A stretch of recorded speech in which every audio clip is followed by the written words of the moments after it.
Okay, happy Monday, everyone, and welcome back to the Garden of Names.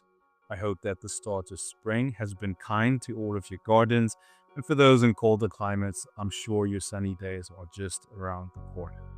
If you're clicking on this channel for the first time, this is a place where we discuss some of the most beautiful plants and trees in the world. And so if you consider yourself a plant enthusiast, consider subscribing, as we would love for you to come along for the ride.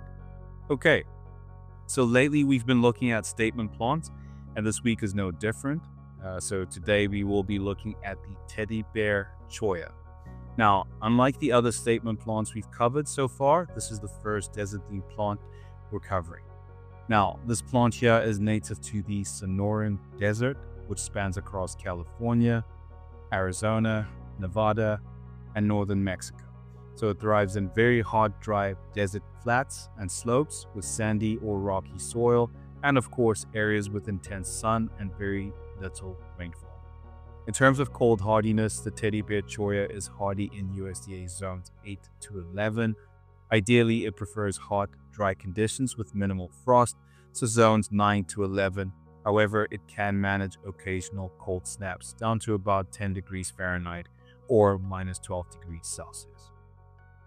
Appearance-wise, the teddy bear cholla has a very distinct look, which is why it's such a perfect statement plant. So it grows like a small tree or shrub, and it's covered in lots of branching arms that stick out in all directions.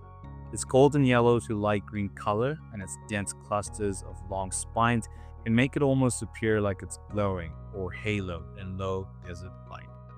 Okay, so what type of garden will you find this plant growing in? So you'll typically find it growing in desertscape designs as expected, mostly in low water landscapes, and it is usually paired with olive trees, lavender, and succulents. But as always, I have left a link in the description below with a detailed guide on how to grow one of these in your backyard. But that is it for this week's video. Thank you all once again for taking the time to join us for another episode. On the next episode, we will be looking at a cold, hardy tropical plant, and that video will be out next Monday. Thank you once again, and have a great rest of your week. Take care.